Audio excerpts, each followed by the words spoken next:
Hello and thank you for coming to our presentation. Meachair is my name.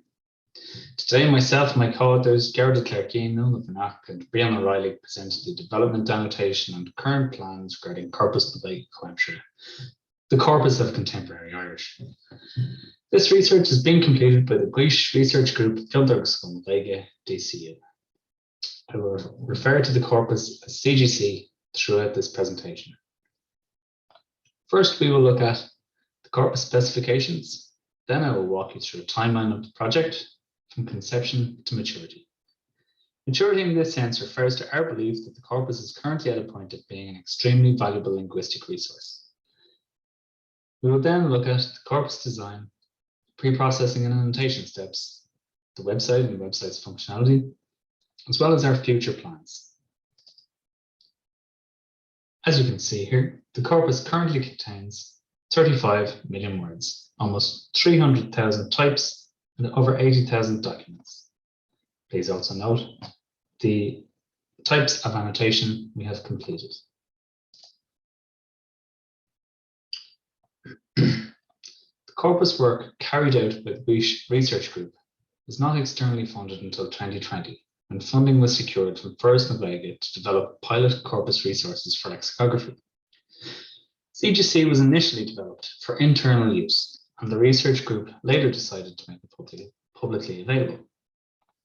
The corpus was designed to represent written Irish of the third millennium. It was thought that a corpus of this sort would support the terminological research that is being done by the Gaeilge research group. It may also support other research in the future. Our focus has been on collecting high-quality texts, as it was believed they would be of most value to the group and the general public. Development of monolingual and parallel corpus resources was a natural extension of Gaeilge's work on terminology, term extraction, and term development for the EU institutions. We decided to use our spare time and some summer internships towards this work when we could. I will now conclude the overview with a look at the timeline of the project. As you can see, the corpus almost tripled in size in the first 2 years and then quintupled in size by year 5. Large amounts of the readily available data we collected in late 2019 came from active news sites, which are not difficult to pre-process. However, a considerable portion of the 24.7 million words required a substantial amount of administrative work on agreements with 12 publishing houses and a host of copyright holders. Furthermore, these texts were typically collected in formats suitable for publication, therefore requiring a little more pre-processing.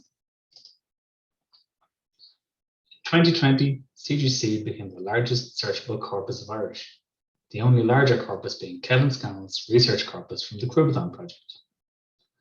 As you can see on this slide, linguistic annotation commenced in 2020, a notable milestone for the project as it began to mature. 2021, linguistic annotation continues, and the decision is taken to store the corpus as XML to facilitate future annotation of document-level attributes, as well as other editorial work. Planning for larger corpora and balanced corpora were also put in place in 2021, with CGC functioning as a keystone that underpins these proposed plans. Now, some detail about the way we collected materials. Printed materials have been either volunteered by publishers or sought when our research team became aware of a new set of publications. They were also obtained at regular intervals for items published at regular intervals, or sought in an opportunistic manner vis-à-vis publishers who need not adhere to strict publication dates. We received data in a number of different formats, but the majority arrive as PDFs, as noted. While PDF to TXT technologies have come a long way, their output certainly does still need monitoring. Now, pre-processing steps can be split into 2 categories. The manual steps, unwanted content is removed from each document, such as the copyright or publisher information from the initial pages of a book. Where appropriate, documents are divided into individual TXTs as well. This has been the approach for larger academic journals, for example, so that individual papers can be analysed separately. Having completed the manual steps, we then employ some standard semi-automatic steps using Python and Bash scripts to ensure formatting, encoding, modernization of characters, or replacement of characters that cannot be processed by the current tagger. An example of which is emoji. CLDR was chosen in order to maintain a standardized uniformity of emoji description that could be lexically analyzed in itself if the opportunity arose. This methodology also benefits from being localized to Irish and from being regularly updated as emoji are changed or added. It is worth noting that it was a subset of the CLDR dataset that was used, because the entire dataset does include punctuation and other tokens that did not need to be replaced. Because this replacement was completed computationally, these strings are treated as a compound word by our tagger and can then be found again so that our colorful friends here can be reinserted if needs be. The part of speech, lemma, and morphological tags are then applied using Uí Dhonnchadha's tagger. An example of which can be seen on screen now in its XML layout. This is our website. Please drop by and give it a go if you haven't already.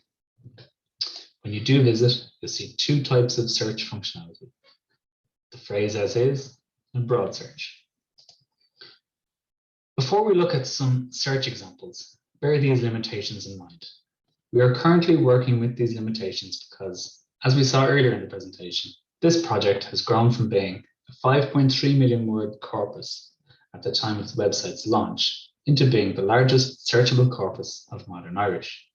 We would love to develop this resource significantly in the near future, but this depends on funding.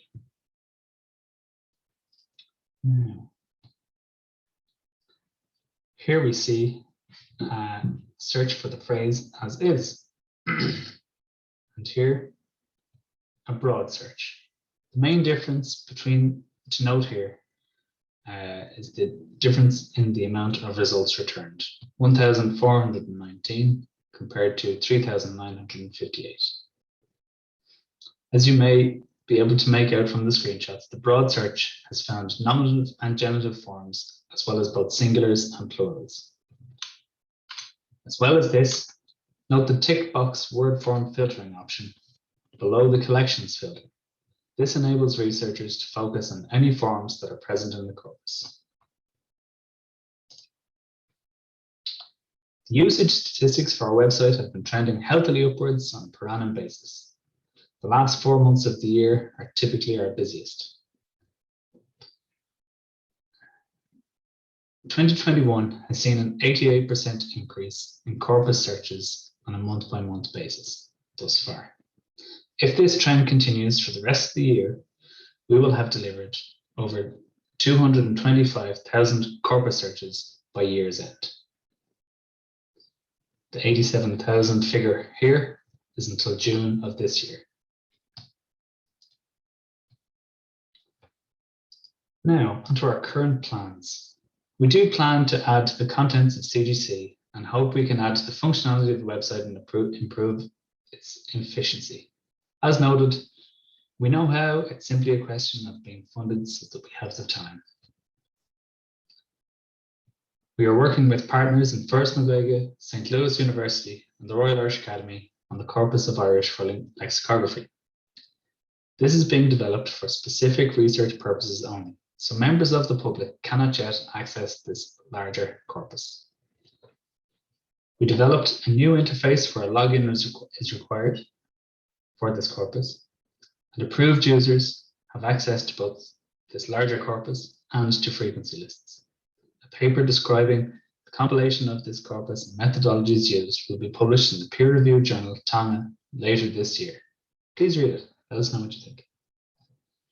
CNG is an aspirational project for which we have sought funding, the outcome of which is pending.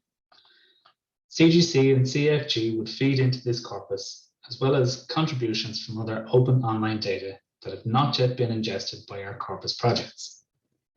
The CNG project would benefit from the analytic scripts written for CGC and CFG, as well as benefiting from the front-end lessons we've learned over the years, not to mention our experience working with Irish language data from different sources and registers. This concludes my presentation. Gurmino Mahagud. I look forward to your questions.